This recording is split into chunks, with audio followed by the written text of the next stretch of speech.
seluruh hidupnya, dirinya di jam kerahiman. Itu artinya jam 15.00, jam 3 sore. Yang penting itu kehadiran misionaris yang namanya Pastor Lekok Darmanville SY. Dia datang membawa cara hidup menggereja secara Katolik. Bagaikan bejana terus dibentuk, demikian hidupku di tanganmu. Kalau kau sadar kau dan saya bejana tanah, itu jalannya. Itu orang muda Katolik yang militan, orang muda yang hebat. Jangan di organisasi lain saja di sana kau oke, baru dalam gereja kau talipat hanya untuk jaga kursi atau parkir. Engkau mau ke sorga kah? Atau engkau mau ke neraka? Itu pilihan ada di kau hari ini, bukan nanti sumati baru mau pilih, tidak bisa.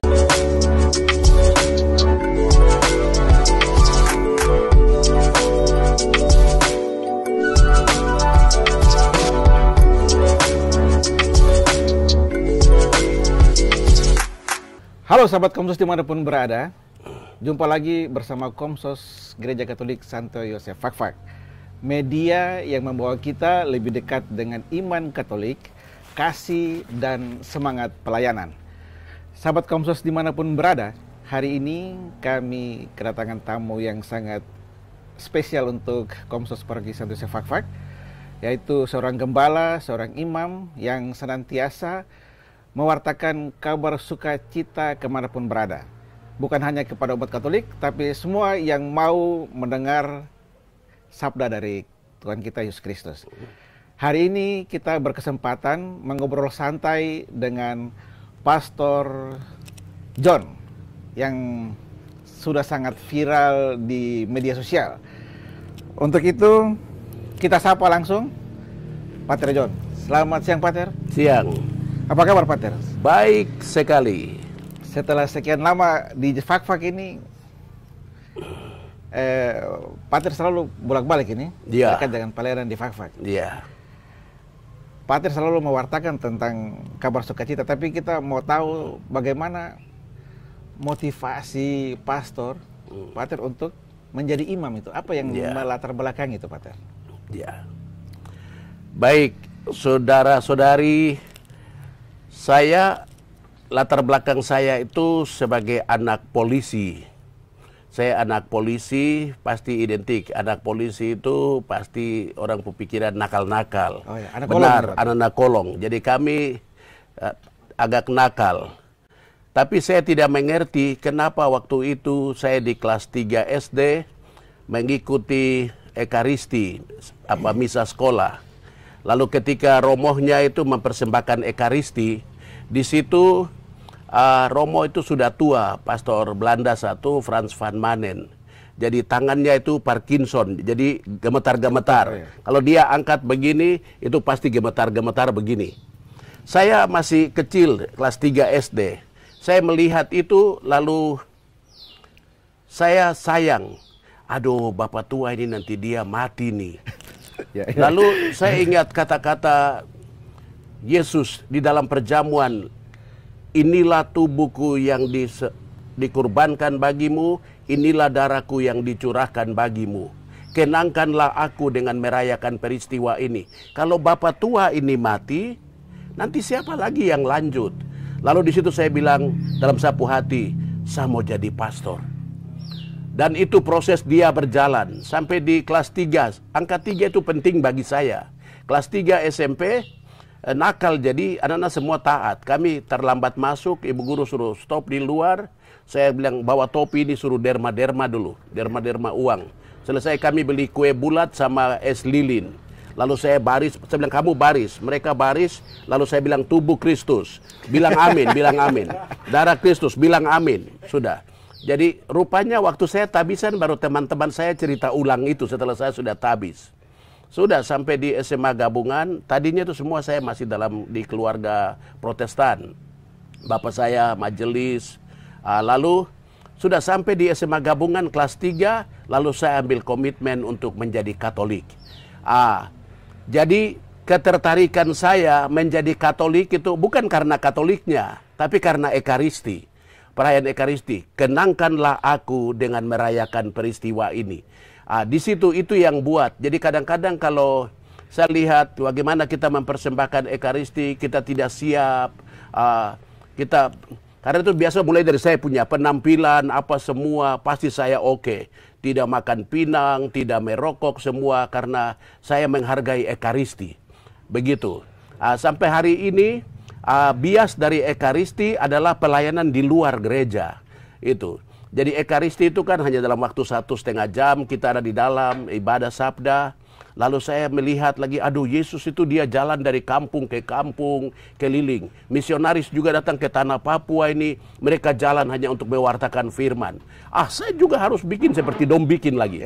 Sudah, jadi dalam Ekaristi yang panggil saya untuk menyatu dengan Tuhan, lalu keluar gereja adalah pelayanan. Lalu hal lain yang saya lihat yang Tuhan persiapkan dalam diri saya itu dalam gereja saya, gereja Protestan, itu saya pemuji. Saya suka nyanyi-nyanyi, lalu memimpin pujian dalam gereja, saya main musik, gitar. Jadi di sapu otak itu banyak lagu-lagu. Akhirnya sudah saya jadi berkat di luar gereja, itu adalah melayani semua gereja, jadi kutak pandang dari gereja mana. Saya bisa oke di mana saja. Jadi saya biasa bilang saya itu pastor bunglon. Ketika di warna hijau jadi hijau, di biru-biru, di kuning-kuning. Jadi saya pikir itu sedikit latar belakang siapa saya, lalu panggilan menjadi pastor, dan juga ketika mau melayani siapa saja. Di mana saja, kapanpun. Dari mulut saya itu tidak pernah ada kata tidak. Ketika orang minta sembahyang, saya bilang tunggu saya lihat jadwal. Kalau jadwal oke, saya langsung balas, yes, siap, saya datang. Itu saja yang ada dalam diri saya. Jadi tidak ada lagi yang mau kita cari selain bikin Tuhan dia tersenyum. Siap. Berarti memang kadang-kadang Tuhan merubah orang itu tidak lihat siapa dia, Pastor. Ya, Tuhan tidak melihat siapa dia. Jadi teman-teman muda jangan kau pikir saya itu kemarin gelap sekali, kemarin jelek sekali. Kalau Rasul Paulus saja Tuhan bisa mengubah dia. Jeleknya Rasul Paulus pasti lebih jelek dari saya. Kita ini kan paling mencuri, bakalai, ini kan tidak berat. Tapi ini Paulus ini sampai bunuh nih. Benci Yesus lagi. Luar biasa itu. Iya. Oke, siap Pastor. Dalam rangka kehadiran Pastor di Fafak juga, bagaimana Pastor melihat perkembangan umat Katolik, khususnya di Fak-Fak, akhir-akhir ini, apalagi dalam modernisasi, dalam zaman yang terus berubah, itu Pastor lihatnya bagaimana nih dari pandangan Pastor? Baik umat Katolik yang ada di Fak-Fak dan juga di seluruh tanah Papua. Semangat menggereja, hidup menggereja itu sebelum coronavirus, paling kurang dari pengamatan saya, sebelum di coronavirus itu, kemarin-kemarinnya, itu pasti semangat ibadat di lingkungan, ibadat di Kombas, tempat lain bilang Kombas, itu semangatnya menyala-nyala. Karena orang rindu mau mendengarkan firman Tuhan. Lalu orang haus menyambut tubuh dan darah Yesus. Sehingga di lingkungan itu oke, lalu di gereja juga oke, di mana saja oke. Lalu orang mau saling berkunjung dari tempat ke tempat. Tapi ada satu situasi yang mengubah cara berpikir, perasaan, kehidupan orang itu adalah waktu coronavirus. Waktu coronavirus sekian lama itu kita di rumah saja. Waktu di rumah saja tawaran mewartakan Injil, lalu Ekaristi juga pakai Ekaristi via live streaming. Itu lama-lama dia sudah bikin orang punya semangat untuk berkumpul bersama. Itu dia sudah mulai mundur sedikit. Dan itu dampaknya sampai dengan hari-hari ini. Jadi pasti di lingkungan itu orang berapa orang saja semangat mau datang juga tidak oke seperti mula-mula. Lalu mengikuti Ekaristi di gereja juga tidak oke. Itu di mana-mana. Tapi saya mau pesan untuk keluarga-keluarga saya, orang Katolik yang ada di Fak-Fak dan juga di seluruh tanah Papua. Coronavirus punya dampak itu jangan terlalu lama. Jangan terlalu lama untuk kita. Kita harus naikkan. Saya senang sekali waktu saya ada hari-hari ini di Fak-Fak. Yang saya lihat senang, ada yang cari daun palem, ada yang dekorasi altar, adik-adik mistinar berlatih, baru ada paduan suara sedang berlatih lagu-lagunya. Lalu di Fak-Fak saya hadir juga ini dengan seminar-seminar. Saya lihat antusias umat di sini. Jadi saya mau minta sama umat sekalian, baik di Fak-Fak maupun di seluruh tanah Papua, gairah rohani itu harus dinaikkan. Frekuensinya harus dinaikkan. Karena kita hidup di dunia ini hanya sebentar. Lalu setelah itu tinggal hanya pilih. Engkau mau ke sorga kah? Atau engkau mau ke neraka? Itu pilihan ada di kau hari ini, bukan nanti sumati baru mau pilih. Tidak bisa, itu sumati. Hari ini dia menentukan hari itu. Karena itu baik kalau umat sekalian yang ada di Fak-Fak yang saya cintai, seluruh tanah Papua yang saya cintai, paling kutang kita itu adalah tanah Injil. Maka frekuensi rohani kita baik kalau kita naikkan, supaya nanti tiba waktunya itu kita ini adalah orang-orang yang menyambut Tuhan nanti. Saya pikir itu. Siap, Pastor. Pater, jadi kalau kita melihat sekarang perkembangan teknologi luar biasa. Ya. Media sosial. Ya.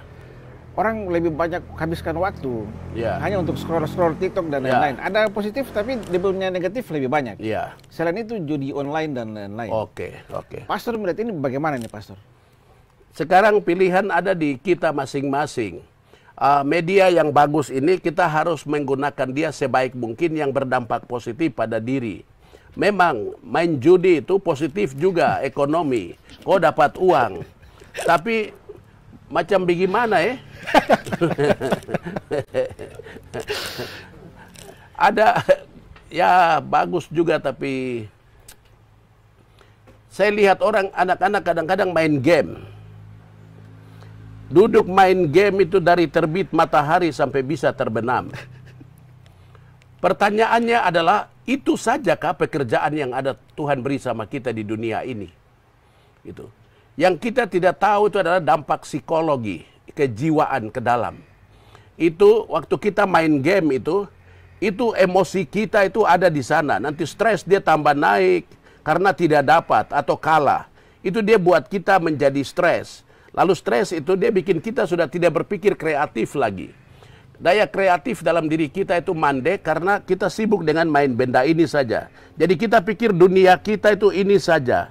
Jadi ketika kita main game, itu daya khayal dalam otak kita, berkhayal itu terlalu tinggi sekali, kita tidak bisa terima dunia nyata. Nanti ada orang lapar, kita pasti cuek. Orang haus, kita pasti cuek. Orang bilang kerja di lingkungan atau kebersihan ini itu, pasti kita tidak itu. Karena kita punya roh, itu sudah roh dunia maya. Yang tidak konkret ini, tidak nyata. Padahal firman itu dia membumi, menjadi nyata. Maka kita yang suka main media sosial terlalu lama, saya rasa kau rugi, ada banyak hal yang kau rugi. Itu. Jadi ya ambillah waktu berapa menit main itu karena kau lagi stres kah atau kau lagi tidak ada kegiatan, silakan. Tapi jangan hari-hari itu kau main itu terus. Itu dia punya dampak kepada diri ini. Manusia yang sejati bisa terganggu. Itu psikologi, dia punya dampak psikologi ke spiritual. Siap. Jadi sahabat muda dimanapun berada, jangan buang-buang waktu hanya untuk scroll-scroll saja. Iya. Pakai waktu untuk gabung bersama Komsos Paroki Santo Yosef Fak-Fak. Iya. Oke. Iya. Biar lebih produktif. Iya, produktif. Iya. Ada banyak hal yang bisa dibuat ya. Itu macam begini, terima kasih banyak. Tadi saya masuk lihat, wih sudah begini, wah ini langsung pikiran saya ke Bapak Paus. Gunakan media yang ada untuk mewartakan kebenaran dan firman. Itu orang muda itu yang penting untuk engkau dan saya. Pak Fak-Fak hari ini ke depan ada di tangan orang muda. Papua hari ini ke depan ada di tangan orang muda. Indonesia hari ini ke depan ada di tangan orang muda. Kalau orang muda hidupnya hanya main medsos saja, baru dunia nyata di luar siapa yang mau isi? Pater sudah singgung terkait orang muda. Ya. Kita di TPW Fak-Fak juga orang muda lagi bertumbuh. Ya. Pater melihat orang muda ini bagaimana, Pater? Ya. Sebagai penerus gereja Katolik di tanah Papua ini. Ya. Teman-teman muda, saya lama sekali menjadi ketua komisi kepemudaan untuk keuskupan saya di Jayapura. Saya pernah bawa orang muda sampai ke Sydney, pertemuan orang muda sedunia di Sydney. Membawa orang muda se-Indonesia ini sampai di Sydney, lalu Asia, pertemuan orang muda se-Asia di Jogja, saya sudah bawa orang-orang muda. Dari pengalaman bersama orang muda, mencari dana, macam-macam semua sampai jadi pastor, saya lihat orang muda itu aset. Orang muda itu aset, artinya orang muda itu sangat dibutuhkan hari ini untuk gereja ini ke depan. Orang muda itu aset dari keluarga. Jadi supaya keluarga bisa hidup baik ke depan, orang tua bisa tersenyum, orang muda itu adalah aset. Artinya engkau aset yang berkualitas untuk apa? Membawa perubahan. Karena itu bergaullah dengan kakak-kakak senior, bergaullah dengan orang-orang yang agak di atas kita, ahli dalam bidangnya. Untuk apa? Supaya ilmu mereka pindah ke kita. Saya suka begini, saya diundang ke TVRI, lalu saya coba bicara di TVRI. Lama-lama saya makin menguasai dunia seperti ini. Karena biasa. Jadi kalau orang muda membiasakan diri dengan hal-hal yang memotivasi untuk naik, nanti pada waktunya kau akan jadi hebat. Sedikit-sedikit, lama-lama jadi bukit. Orang muda itu aset ya. Orang muda aset gereja, orang muda aset pemerintah, orang muda aset kampung, orang muda itu harta kekayaan dari bangsa dan negeri Papua ini. Kalau kau tidak setia untuk mengembangkan talenta, bakat, potensimu hari ini, nanti kau jadi orang muda yang sia-sia. Siap. Pater, orang muda ini kadang-kadang kalau kegiatan di gereja, dong lebih pilih tuh yang kerja-kerja, jadi angkat kursi, jaga keamanan. Iya. Padahal kalau tadi Pater bilang bahwa Pater salah satu motivasi untuk jadi imam ini adalah Ekaristi itu. Iya. Pater harus kasih ini sedikit, Pater, bahwa pentingnya Ekaristi untuk orang muda ini. Wih, kebanggaan mengikuti kegiatan di gereja itu bukan hanya jaga parkir. Jaga parkir itu orang yang prasekolah juga bisa jaga. Itu pekerjaan yang sudah tidak ada pekerjaan lain baru jaga parkir. Saya biasa kasih tahu di teman-teman di pastor, parokika, di mana acara-acara, orang muda kan selalu dipakai sebagai pelengkap. Pelengkap untuk jaga parkir, angkat-angkat barang, menyimpan barang, kasih bersih barang. Itu orang-orang muda. Di mana saja sama, pasti di fak-fak juga. Di Jayapura kah, di mana. Tapi hari ini saya mau bilang orang muda selain jaga parkir, kau harus masuk di dalam untuk menikmati tubuh dan darah Yesus. Karena dalam Ekaristi itu biasa begini. Lihat saya baik-baik.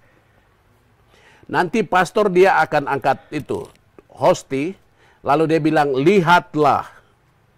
Kalau orang muda waktu pastor bilang lihatlah, itu akan dia tujukan ke kau.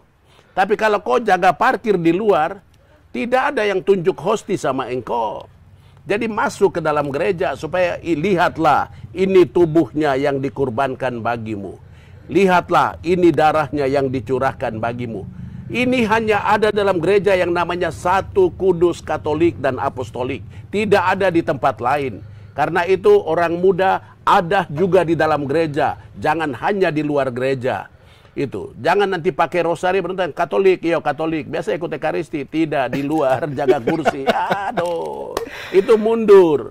Itu. Mulai hari ini ke depan di masa Prapaskah, Pasca tahun ini, semoga ada pikiran yang baru, semangat yang baru untuk ada di dalam gereja dan ada juga di luar gereja. Itu orang muda Katolik yang militan, orang muda yang hebat.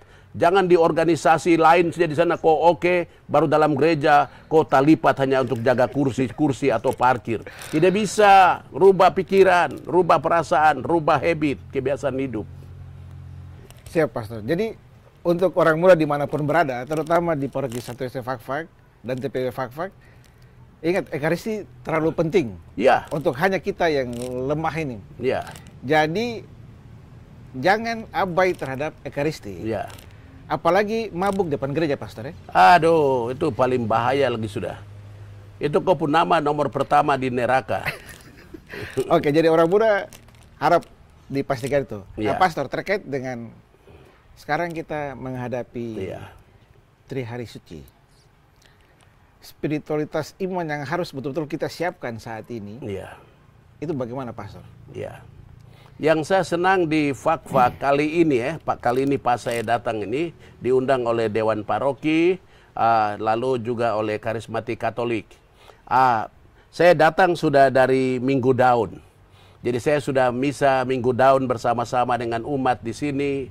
Lalu mulai setelah hari Senin, Selasa, Rabu itu kita isi dengan mulai dari Minggu, hari Minggu, Senin, Selasa itu kami isi dengan seminar pertobatan, lalu untuk prodiakon, dewan paroki, lalu kemarin itu tentang kerahiman ilahi.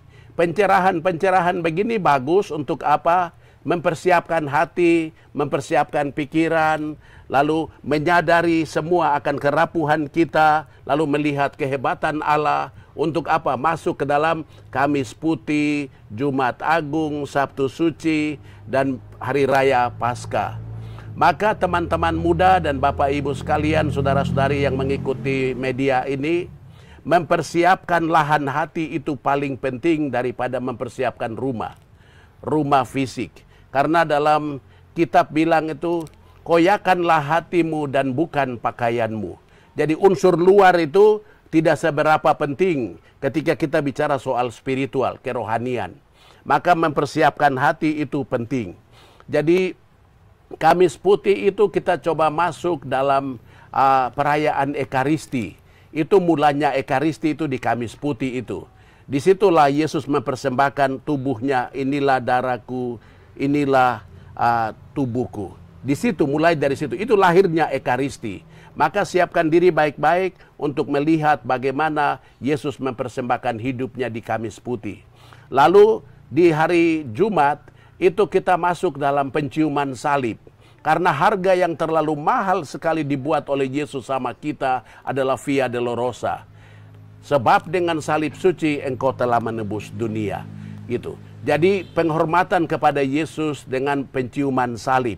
Itu hanya ada dalam gereja kita saja. Karena itu siapkan dirimu di hari mulai dari Minggu Daun sampai ke sini. Hari persiapan yang penting itu sebenarnya mulai dari Rabu Abu itu. Rabu Abu. Setelah menerima abu, bertobatlah dan percaya pada Injil atau kamu adalah debu dan akan kembali menjadi debu. Di hari itu kita mulai masuk dalam retret panjang, namanya retret agung. Di tempat lain biasa bikin pencerahan macam di Fak-Fak, bikin ini bagus sekali. Itu. Jadi di tempat lain biasa bikin retret. Apa itu retret? Retret itu rasional emosi terapi. Jadi rasio kita direinstall ulang, emosi kita direinstall ulang, terapi, lalu dikasih terapi. Maka hanya kegiatan untuk mempersiapkan daun, latihan lagu-lagu saja, yang itu satu bagian kecil. Bagian yang lebih utuh, yang lebih besar adalah bikin retret. Entah retret pasangan suami istri, pasutri, retret OMK, atau retret komunitas kategorial, atau retret dewan paroki, supaya reinstall ulang. Pikiran mereka diubahkan, hati mereka diubahkan, emosi mereka diubahkan. Untuk apa? Bangkit bersama Kristus di Paskah. Semangat baru diberi. Maka di Jayapura sebelum saya ke sini, kami bikin seminar penyembuhan luka batin untuk ibu-ibu. Karena ibu-ibu lebih rajin di lingkungan atau di Kombas. Ibu-ibu lebih rajin dalam kegiatan gereja. Bapak-bapak minta maaf. Bapak-bapak mungkin harus reinstall ulang lagi. Karena bapak-bapak, pemuda-pemuda kadang-kadang bikin macam dong itu orang-orang sorga baru ada di bumi. Kamu bertobat sudah. Hadir di ibadat Kombas, hadir di kegiatan-kegiatan gereja. Jangan hanya untuk sumbang dana saja lalu kamu muntaber, mundur tanpa berita.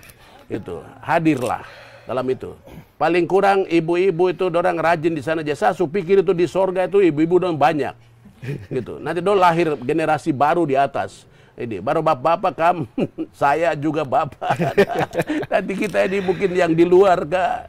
Ini, mari kita bertobat, reinstall ulang pikiran, emosional kita, terapi dengan pertolongan Tuhan. Supaya pasca itu kita bangkit sama-sama dengan semangat baru seperti Yesus. Siap, Pastor. Mungkin bapak-bapak dong luka batin itu, Pak. Iya, pikir juga baik sudah. Ini, bapak-bapak rubah haluan sudah bertobat dan percaya pada Injil. Karena kamu adalah debu dan akan kembali jadi debu. Jangan sampai sebelah sudah debu, baru sebelah ini belum, ini cepat-cepat sudah bertobat. Siap. Oke, sahabat Komsos, ada itu spiritualitas Trihari Suci itu. Ya. Nah, Pater, minggu kedua Paskah Ya. adalah hari raya Pesta Kerahiman Ilahi. Ya. Yesus, engkaulah andalanku. Ya. Ini kadang-kadang masih belum banyak umat yang tahu. Iya. Padahal ini begitu penting. Iya. Kerahiman ilahi itu begitu penting bagi, bahkan Bapak Paus Iya. sudah mencanangkan Iya. sebagai pesta. Itu Pastor bisa cerita sedikit terkait dengan Santa Faustina punya perjalanan. Ya. Baik, Bapak Ibu, saudara-saudari terkasih, teman-teman muda yang saya cintai melalui media Komsos Santo Yosef Fakfak. Gereja Katolik punya media yang bagus ini di Fakfak. Saya mau kasih tahu sedikit, kemarin saya lagi buat seminar di sini pencerahan tentang kerahiman ilahi. Kerahiman ilahi itu pertemuan antara Yesus dengan Suster Faustina. Yesus bertemu dia karena Suster Faustin ini selagi masih sebagai calon suster dan setelah jadi suster, dia selalu membaca buku-buku orang kudus, Santo, Santa. Buku-buku itu dia renungkan karena dia mau agar kehidupan dari Santo Santa, orang-orang kudus ini bisa mengubah dia punya hidup. Dan dia mau menjadi seperti mereka. Jadi dalam kerinduan membaca dan merenungkan buku-buku suci, lalu dia selalu berdoa di hadapan tabernakel. Jadi dia terus berdoa di situ. Satu waktu Yesus menjawab kerinduan dia. Waktu dia lagi berdoa, Yesus hadir di sana. Dari bisa lihat itu gambar kerahiman, ada cahaya keluar dari sini. Itu adalah pertemuan Yesus dengan Suster Helena sebenarnya. Nama aslinya Helena, lalu dia menjadi Santo Faustin, Santa Faustin. Itu pertemuan itu yang menghadirkan gambar-gambar yang kita bisa lihat gambar kerahiman itu. Lalu Tuhan Yesus bilang, Suster, engkau harus menggambar-gambar seperti yang kau lihat ini dan sebarkan ke seluruh dunia. Setiap orang yang membenamkan seluruh hidupnya, dirinya di jam kerahiman, itu artinya jam 15.00, jam 3 sore. Itu pintu kerahiman Tuhan terbuka. Bekas tombak yang di lambung Yesus itu terbuka lebar. Setiap orang yang membenamkan diri berdoa pada jam itu, doa mereka sampai ke dalaman hati Tuhan. Maka doa yang paling akurat, yang paling cocok untuk situasi kita hari-hari ini di Fakfak atau di seluruh tanah Papua adalah semua sama-sama kita membenamkan diri di jam kerahiman itu. Itu jam wafat Yesus. Ke dalam tanganmu kuserahkan nyawaku, sudah selesai. Yesus membawa semua doa kita. Dan Yesus berjanji sama Suster Faustin, bila orang membenamkan diri di jam itu, doanya tidak terhalang. Tidak melalui ini, dengan perantaran ini tidak ada perantara-perantara. Langsung ke hatinya Yesus. Persoalan keluarga, persoalan teman hidup, persoalan sukses pekerjaan, persoalan pergumulan apapun yang kita alami di sini, jawaban yang paling tepat adalah di dalam kerahiman Tuhan. Itu jam 15.00. Setiap hari pakailah itu untuk membenamkan diri dalam kerahiman Tuhan. Tidak ada sesuatu yang tersembunyi. Kuasa di sorga, kuasa di bumi, Bapa sudah kasih sama Yesus. Di jam 15.00 atau jam 3, pintu kerahimannya terbuka lebar. Datanglah. Kalau untuk kita yang di Katolik, hadirlah di depan tabernakel, di dalam gereja, berlututlah di hadapan tabernakel itu, dan serahkanlah seluruh persoalan dan pergumulanmu. Pasti jawabannya akan engkau dapat. Karena itu janji Tuhan sendiri sama Suster Faustin. Jadi minggu kedua setelah Paskah itu adalah minggu kerahiman. Itu Yesus sendiri yang minta kepada Suster Faustin dan kasih tahu kepada gereja. Dan gereja merayakannya. Jadi nanti setelah Paskah, Paskah kedua itu adalah minggu kerahiman. Lalu, karena begitu pentingnya minggu kerahiman ini, maka setelah Jumat Agung, Sabtu Suci, mulai Jumat ini mulai masuk dengan novena. Berdoa. Ada 9 hari. 9 hari berdoa novena kerahiman. Itu dengan ujud-ujud tertentu. Ujud pertama, kedua, ketiga, 4, 5, 6, 7, 8, 9. Kenapa 9? Selama 9 bulan kita ada dalam rahim ibu. Lalu setelah itu kelahiran baru. Jadi itu misteri. Kenapa Tuhan minta 9 hari? Itu karena dalam 9 bulan kita ada dalam rahim mama, lalu mama melahirkan kita. Itu. Dan di dalam hal spiritual pun, selama 9 hari kita bernovena itu, nanti akhirnya kerahiman Tuhan akan datang, hidup kita akan diubahkan. Koneknya dengan yang tadi saya ngomong, retreat adalah rasional emosi terapi. Kalau itu diisi oleh gereja dengan program-program itu, setelah Rabu-Abu itu, ada program-program itu yang dibuat. Sebenarnya bisa kok, bisa. Ini mungkin karena kita tidak, kadang-kadang mungkin belum tahu kah, itu. Sebenarnya setelah terima Rabu-Abu, itu kita bisa bikin program untuk OMK, kita bisa bikin program retreat untuk ibu-ibu, retreat untuk pemuda-pemuda, retreat untuk apalah ini. Kita bisa bikin di situ selama itu sampai dengan masuk Trihari Suci. Kerahiman ilahi begitu saudara-saudara. Saya satu orang yang mencintai kerahiman dan saya lagi sebarkan di seluruh tanah Papua. Dan Fak-Fak ini adalah pertama kali saya menulis buku tentang kerahiman ilahi dan saya sudah sosialisasi kemarin di sini dan seluruh tanah Papua saya akan sebarkan itu untuk Papua damai. Dan terus saya akan kasih tahu itu. Mari kita berdoa. Senjata yang paling ampuh untuk damai di atas tanah Papua, membenamkan diri di jam 3, memohon Tuhan membuka pintu rahmat.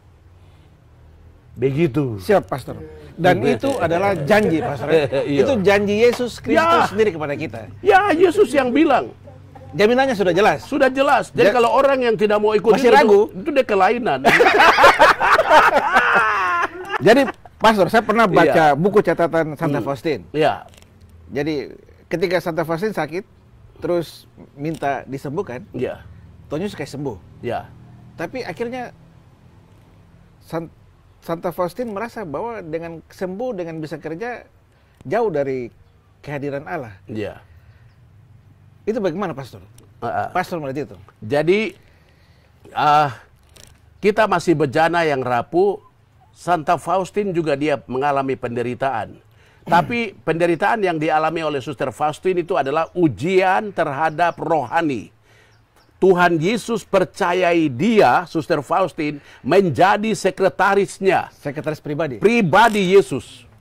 Bukunya ada tebal begini, bukunya tebal ini, tebal sekali begini. Setiap peristiwa perjumpaannya dengan Yesus, dia tulis sampai dengan dia meninggal. Itu. Saya mau kasih tau kok itu santa ke santo. Manusia sama dengan saya ini baru. Saya suka tahu barang bagus ini. Jam 3 sore itu kau benamkan diri dalam kerahiman Tuhan. Jadi saat ku tak berdaya, di saat ku tak mampu, di saat ku bingung, gagal fokus, benamkan dirimu kepada kerahiman Tuhan. Woi, kekayaan kita ada itu sudah luar biasa sekali. Jangan pergi curhat dengan siapa-siapa. Kau pergi curhat sana, curhat sini, dong ember lagi, baru kau itu. Tapi curhatanmu yang paling tepat adalah membenamkan diri dalam kerahiman Tuhan. Pastor, di mana tempatnya? Bisa di mana saja. Tapi saya sarankan, masuklah ke dalam gereja, di mana ada tabernakel. Lihat kalau ada lampu menyala di tabernakel, itu artinya Yesus menunggu engkau di sana. Berlututlah di situ. Hanya 1 jam saja kok. Main game itu pasti 1 jam pukaka itu. Ini. Lebih baik membenamkan diri berapa menit di hadapan Tuhan. Curhatlah, menangislah di jam 15.00. Pintu kerahiman Tuhan terbuka lebar. Marilah kepadaku kamu yang letih lesu dan berbeban berat. Aku akan beri kelegaan kepadamu. Kau mau kemana lagi? Ini sudah tempatnya. Dan ini waktu. Siap, Pater. Jadi ini luar biasa, kita dapat pencerahan yang luar biasa. Ini berkat untuk Komsos, berkat juga untuk semua orang yang mendengarkan Pastor punya pesan terkait dengan kerahiman ini dan spiritual. Pater, kata kerahiman sendiri, Pater. Kadang-kadang kita hanya ucap kerahiman ilahi, tapi dasar kata definisinya itu bagaimana sampai muncul kata kerahiman? Apakah itu sifat Allah? Apakah apa? Mungkin Pater bisa jelaskan sedikit. Kerahiman itu dia punya identik itu dengan rahimnya seorang perempuan. Rahim. Di dalam rahim itu dia menghadirkan kehidupan. Di dalam rahim seorang ibu itu dia merawat kehidupan.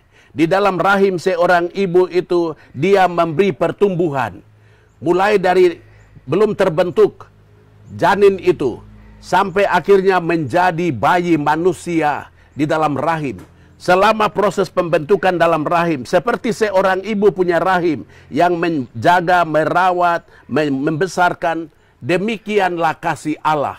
Tuhan punya sayang. Karena itu biasa bilang itu, begitu besar kasih Allah akan dunia ini. Itu artinya begitu besar kerahiman Allah kepada manusia di dunia ini. Maka dosa kita pun Tuhan tidak hitung ketika kita mau bertobat. Masuk di ruang pengakuan. Di situ begitu masuk engkau keluarkan sudah rasa segala semua sudah selesai. Beban terasa ringan. Itu karena kerahiman Tuhan. Itu, dan dari kerahimannya dia ciptakan segala sesuatu yang ada. Jadi dari kerahimannya dia merawat, dia melindungi, dia menjaga. Sampai ada satu bagian dalam seminar kemarin yang saya sampaikan, kalau seorang ibu bisa melupakan anaknya, Bapamu yang di sorga tidak pernah. Seperti dia memberi makan kepada burung-burung. Burung-burung yang tidak bekerja Tuhan beri makan, manusia lebih dari itu. Bunga dia dandani, manusia lebih dari itu. Tuhan menjaga merawat kita dari kerahiman dia yang luar biasa. Karena kerahiman Tuhan, waktu manusia jatuh dalam dosa, Allah mengutus putranya Yesus. Datang untuk apa? Membawa buah yang dia lahirkan. Citra gambarnya bawa pulang dengan mengutus putranya. Begitu cintanya Tuhan sama kita. Jadi kerahiman itu sama dengan kasih Allah, seperti rahim seorang ibu yang membentuk semua, merawat, menjaga, membesarkan, dan melahirkan kehidupan. Demikianlah kerahiman Allah. Allah punya kerahiman itu luar biasa. Benamkan diri dalam jam 15.00. Saudara, saya sudah melihat banyak orang lain, para pendoa devosan kerahiman juga pasti sudah melihat buahnya. Buahnya artinya ketika dia membenamkan diri apa yang dia dapat. Yang pertama yang kita dapat adalah sehat. Yang kedua, ketika kita membenamkan diri dalam kerahiman Tuhan, kedekatan kita dengan Tuhan, Tuhan dengan kita, mintalah apa saja. Asal saja kita pikir dan kita kasih tahu, Tuhan sediakan pada waktunya yang tepat untuk kita. Baru mau cari apa lagi? Tidak usah bikin proposal. Masuk benamkan diri dalam kerahiman Tuhan. Itu. Di sanalah jawaban yang tepat untuk seluruh persoalan hidup manusia. Tapi kalau kau rasa, ya kau itu agak dekat Yesus, ya sudahlah. Tidak usah. Tapi kalau masih sadar bahwa kita bejana, bagaikan bejana terus dibentuk, demikian hidupku di tanganmu. Kalau kau sadar kau dan saya bejana tanah, itu jalannya. Tapi kalau kau rasa kau agak dekat malaikat, tidak usah sudah. Jangan coba-coba setel. Jangan coba-coba kerahiman. Kau bikin yang lain sudah. Ini untuk bejana yang rapuh ya. Siap, Pater. Luar biasa, Pater. Kadang kita podcast begini, itu 30 menit itu ketemu suapin, tapi bicara kerahiman ini bisa makan waktu luar biasa ini. Iya, karena bicara isi hatinya Tuhan. Jadi cari apa di dalam dunia ini? Itu daripada kita habiskan waktu, kita cerita hal lain. Biasa ketika kita bicara tentang Tuhan pu isi hati, hadiratnya hadir, kalimat kata-kata disusun sendiri jadi. Amin. Oke, Pater. Jadi terkait dengan kita sekarang di Fafak ini, Pak. Di Fafak ini ada satu filosofi masyarakat, satu tunggu tiga batu. Jadi biasa dalam bahasa dong bilang idu-idu maninina kopan pandek. Jadi baku sayang, baku hargai. Bagaimana kita sebagai orang Katolik, sebagai umat Katolik, menjaga harmonisasi dengan agama lain, khususnya di Fafak yang memang sudah terbina secara adat istiadat. Itu apa satu tungku tiga batu. Oke, satu tungku tiga batu. Saya lihat monumennya di bawah. Kemarin saya ada ke situ. Lalu waktu lihat itu tuh saya pikiran satu saja. Kalau sebagai manusia pasti kita lihat, oh ini agama, lalu ini pemerintah, ini adat. Itu. Lalu kita itu sama-sama, jadi ada macam belanga di atas. Saya lihat di tungku itu. Rupanya prinsip yang paling benar itu dia ada dalam Bible itu. Kasihilah Tuhan Allahmu dan kasihilah sesamamu. Jadi kita lihat Tuhan itu menjadi sentrum. Tuhan menjadi titik utama. Dia adalah Bapa kita yang mengasihi agama, yang mengasihi adat, mengasihi pemerintah. Kalau Bapa saja sudah mengasihi adat, pemerintah dan agama, kita manusia yang ada di bumi selagi masih bersiara ini, kita berkolaborasi. Kata kolaborasi itu penting sekali. Kolaborasi artinya saya terima kau apa adanya, saya mengerti kau apa adanya, feedbacknya kau terima saya apa adanya, kau hargai saya apa adanya. Supaya apa? Aman, seperti air. Kita mengalir seperti air. Tapi kalau engkau menghargai saya, menghormati saya, ada maksud-maksud terselubung di belakang, itu pasti kesatuan agak susah. Ini mau cari kepentingan, ini hanya pakai ini sebagai tameng untuk, padahal ada niat-niat buruk lagi di belakang, itu pasti tidak berkenan. Kemarin ketika melihat Tugu itu, sapu otak langsung lari ke Bapa, Putra, Roh Kudus. Ini. Jadi kita itu satu, Allah Bapa, Allah Putra, Allah Roh Kudus. Maka kalau mau bekerja sama-sama membangun negeri Fak-Fak ini, itu kita harus melihat bahwa Allah itu kita pu Bapa, lalu kau itu sapu saudara, lalu saya itu kau pu saudara. Agama itu agamamu, agamaku adalah agamaku. Itu. Jadi tidak usah lihat perbedaan-perbedaan kecil yang ada dalam agama itu diperbesar, tidak usah. Lalu lihat ini di pemerintah begini atau begitu, itu hanya oknum yang biasa. Jadi jangan nila setitik merusakkan susu sebelanga. Itu yang nanti buat kita tidak bisa membangun negeri ini menuju kepada sebuah perubahan ke depan. Jadi dalam kasih Allah, hanya ada kasih Allah, kasih itu hendaknya ditinggikan. Baik di agama tinggikan kasih, di adat tinggikan kasih, di pemerintah tinggikan kasih. Di dalam kasih itu baru kita bisa bertemu untuk bicara sama-sama, membangun sama-sama. Tapi kalau tidak ada kasih, kepentingan masing-masing, kepentingan agama, kepentingan adat, kepentingan pemerintah, dan tidak dialogkan dengan yang lain-lain, pasti ada masalah. Yang satu itu rendah hati saja sudah. Tidak ada yang kita cari di dunia ini. Lahir tidak bawa apa-apa, kita pergi juga tidak akan bawa apa-apa. Yang ada adalah nama baik. Selain kau ada sebagai tokoh agama, tokoh adat, tokoh pemerintah, yang kita tabur adalah mencari nama baik. Nama baik lebih tinggi daripada segala-galanya. Saya pikir itu yang penting, baik kita bisa buat dalam hari-hari hidup yang ada. Untuk saudara-saudara saya di Fak-Fak maupun yang ada di tanah Papua, Indonesia, di mana saja. Ini tidak ada sesuatu yang lebih. Ini cari apa di dalam dunia, semua sia-sia. Tapi nama baik kekal adanya. Terima kasih, Pater. Hal yang terpenting lagi 1894 ya, Pater Lekok tiba di Fak-Fak. Oh ya. Pater melihat misi yang dilakukan oleh Pater Lekok de Armanville ini untuk umat Katolik bukan hanya di Fak-Fak tapi untuk tanah Papua. Itu bagaimana, Pater? Ya. Kita ada dua gereja yaitu Katolik dan Protestan. Masuk di tanah Papua. Kita kenal kalau di Injil masuk di tanah Papua, kalau versi teman-teman Protestan GKI di Mansinam, Otto dan Geisler. Kalau kita Katolik itu Pastor Lekok Darmanville SY. Dia bawa, saya dengar, melalui Fak-Fak di sini, lalu di Bonyom. Itu ada beberapa tempat di situ. Yang kita mau bikin dia punya monumen. Yang penting itu kehadiran misionaris yang namanya Pastor Lekok Darmanville SY.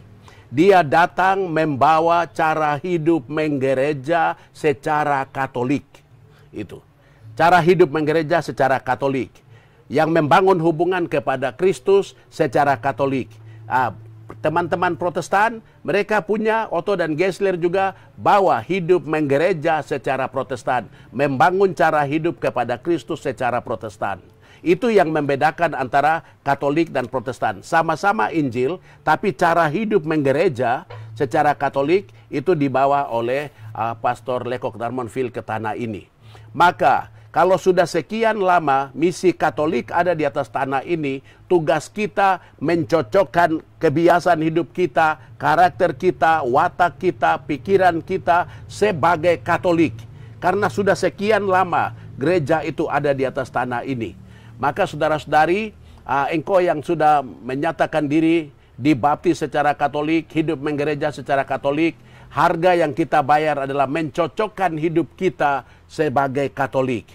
Dua tanda salib di mana saja kau berada, lalu pada hari-hari gereja engkau ada, pakai ruang pengakuan itu secara baik, lalu ekaristi mengikutinya dengan penuh sopan santun. Itu semua tata hidup menggereja sebagai Katolik kita ada di sana. Karena teman-teman lain juga mereka menghadirkan Kristus dengan tata cara mereka. Maka untuk yang Katolik, mari kita sama-sama. Saya dengar beberapa waktu ada rencana untuk mau bikin monumen di sini, mau bikin monumen Katolik masuk di tanah Papua melalui fak-fak di sini.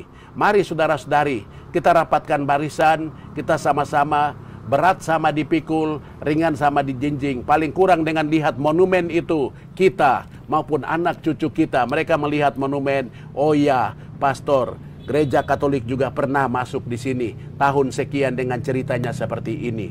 Saya pikir bagus kalau ketika barang itu dia sudah mulai bergerak maju, engkau yang rasa sebagai orang satu kudus Katolik dan Apostolik. Mari kita sama-sama memulai. Satu meletakkan batu, yang lain lagi letakkan batu, dan saya yakin monumen itu dia bisa berdiri. Amin. Karena engkau.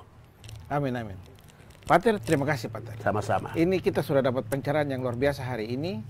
Terima kasih sekali Pater datang untuk bisa ini sekaligus ini ya Pater. Berkhotbah kepada kita semua yang tidak sempat hadirin supaya hadir di gereja. Amin. Jadi tadi kalau mau ke surga toh? Kalau mau ke surga, amin, amin, amin. Kalau mau ke sorong ke travel. Jadi terima kasih sekali Pater sudah hadir. Saya harap ini bukan pertemuan pertama, tapi mungkin kita bisa bedah Pater pembuku Kerahiman Ilahi, biar kita sosialisasi Kerahiman bisa sampai kepada semua umat Katolik. Dan siapa saja yang mau untuk devosi Kerahiman Ilahi. Saya pikir harus mau. Siap. Ini. Karena hidup di dunia ini kan ada batas. Mazmur 90 ayat 10 bilang, masa hidup kita 70 tahun. Jika kuat 80 tahun. Tapi kalau kau bisa hidup 1000 tahun, ya tidak usah kerahiman. Siap. Terima kasih Pater. Sahabat Komsus dimanapun berada, demikian perbincangan kita dengan obrolan santai dengan Pater John Bonai yang luar biasa, yang sangat istimewa. Saya kutip kata Paus Fransiskus bahwa sungai tidak meminum airnya sendiri, pohon tidak memakan buahnya sendiri, dan matahari tidak menyinari dirinya sendiri. Kehadiran kita adalah untuk melayani sesama dengan segala kemampuan kita. Jangan juga dipaksakan. Demikian perbincangan santai kita dengan Pastor John Bonai. Terima kasih Pastor John. Sama-sama. Terima kasih tim Komsos, ada Om Nato, ada Ade Rais, ada Bapak Don, juga ada Ibu Teneke dari aktivis Gereja Katolik. Luar biasa, dan Tuhan memberkati kita semua. Amin. I love you. I love you.